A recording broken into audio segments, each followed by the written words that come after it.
Hey there, this is Brennan from Gongs Unlimited, here with 7 beautiful gongs. It is the complete line of Paiste bronze gongs. It is gongs 0 through 9, which is 7 because they go in sort of a weird order. We've got 0, 1, 2, 4, and then we jump up to 6, 8, 9. 7 special gongs that have been secretly in design and being perfected for over 7 years by Paiste.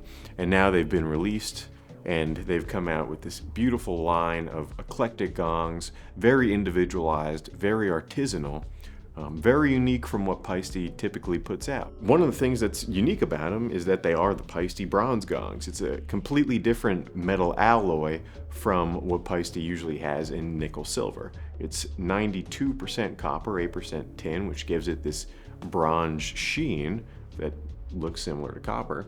And it also gives it a unique sound. It gives it a bit of a warmth in some gongs, a bit of a depth in some other gongs. And they all come in 28 inches. So all of this variety is in an assortment of gongs that don't only come in one size. But as you can tell, it's more than the size. There's quite a difference in the styles of the gongs. Take, for example, the 0 and the number 1, which are really emulating a similar vibe to the classic Sound Creation Earth gongs. They have a similar hand-hammered surface to the Sound Creation Earth gongs, covered in dimples throughout, and because of that, they also get a similar washing effect when played.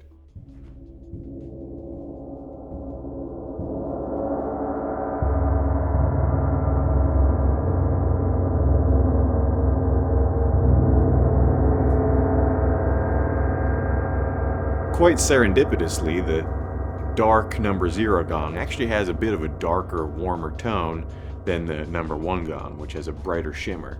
But both are very similar in style to that Sound Creation Earth, just not in appearance.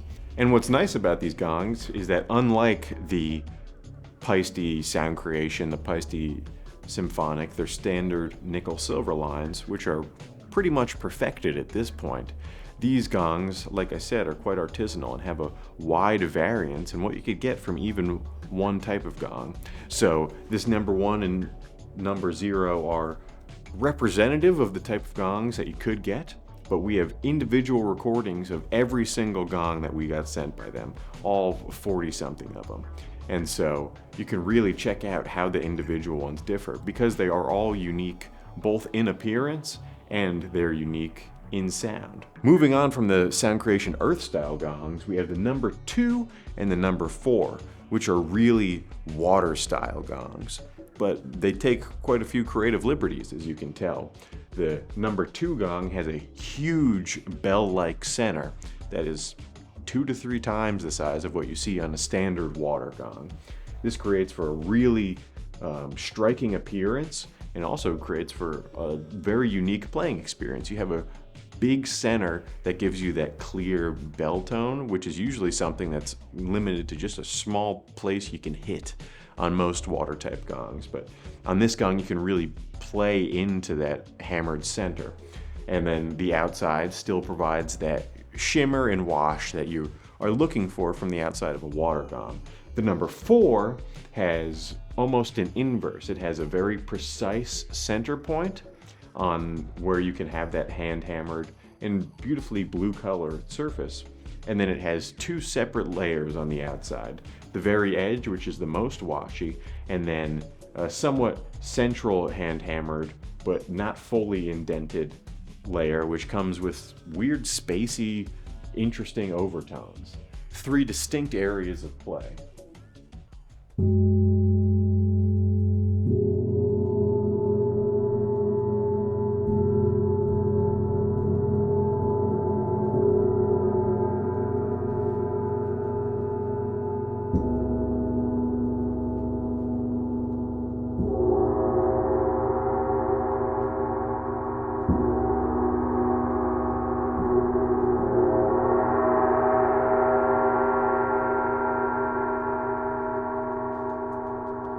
These 2 might be my personal favorites of the bunch.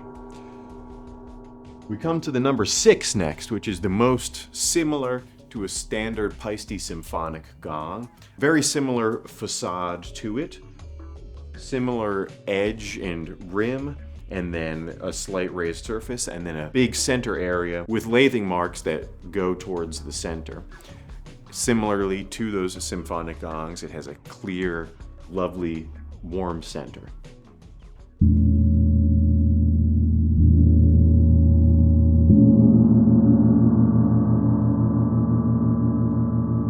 But I would personally say, after playing a lot of these gongs, that even though they're only 28 inches, they're remarkably deep and remarkably playable. A lot of variance in what you can get out of them, more than the average 28-inch gong. Also kind of in the realm of symphonic gongs is the number 9 gong, although it's a little bit different because, as you can see, it's a little bit thinner. It's got a thin rim on it, and even though from the front it looks kind of like a cousin of a symphonic gong, it doesn't quite have a centered out area. All the lathing marks go to the very center point of the gong, and like I said, it's got this very shallow rim, which, since it is so flat, it almost leads to it playing more like a Chinese wind gong. So it looks like a symphonic, but it plays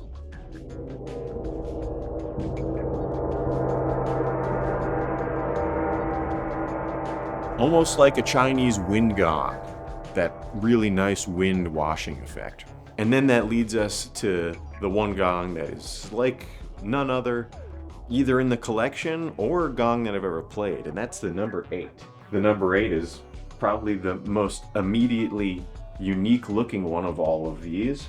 It is dark in appearance, almost like one of our Atlantis gongs, but it has ridges throughout. It's got 4 almost waves on the surface, which creates both a really interesting appearance to the gong, an interesting way that the light hits it, and it also makes it uniquely playable. There's a lot of different pockets for it to play. If you hit it in the center, you can get a real clear bell tone from where it's evened out in that center.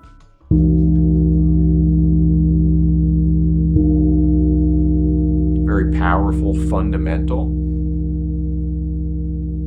But then both on the ridges and in between the ridges that circle around the outside of the gong, there's all sorts of weird notes you can play. It's a great gong for playing with particularly small mallets, for using rollers on, for the reasons that I just said. There's so many small little pockets that you can really pick out individually.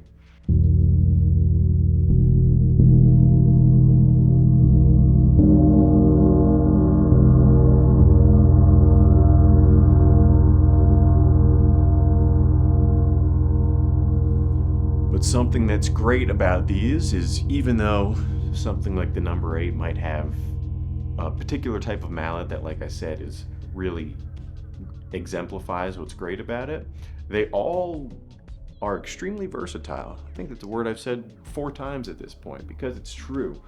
Through testing these with everything from our unlimited space grape rollers to the giant, biggest Ollie Hess mallets, you can pull out something like, say, Ollie Hess L815. I mean, the heaviest, fattest mallet that one could find. And these gongs are largely so versatile that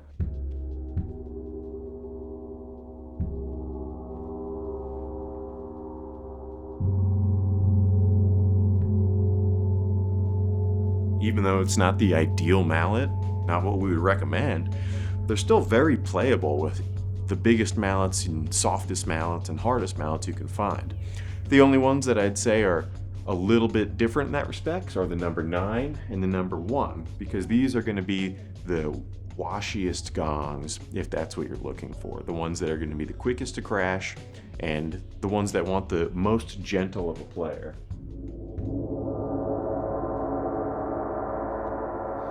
Both for extremely heavy and extremely hard mallets, they're just going to want to crash a little bit sooner than you might want them to. So that's something to keep in mind with those 2 models. But for the other 5, incredibly versatile, incredibly forgiving to the player. And that's something that makes these Paiste bronze gongs stand out among other artisanal gongs. But I think that's probably all that you need to hear about from me.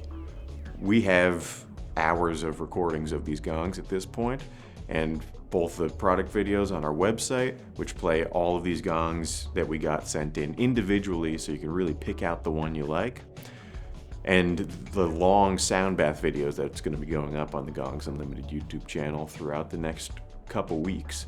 There's going to be a lot for you to hear, plenty for you to pick from and see what you like yourself, and that's what's most important in the end. If you like these gongs, if you love them, I think there's a lot to love about them.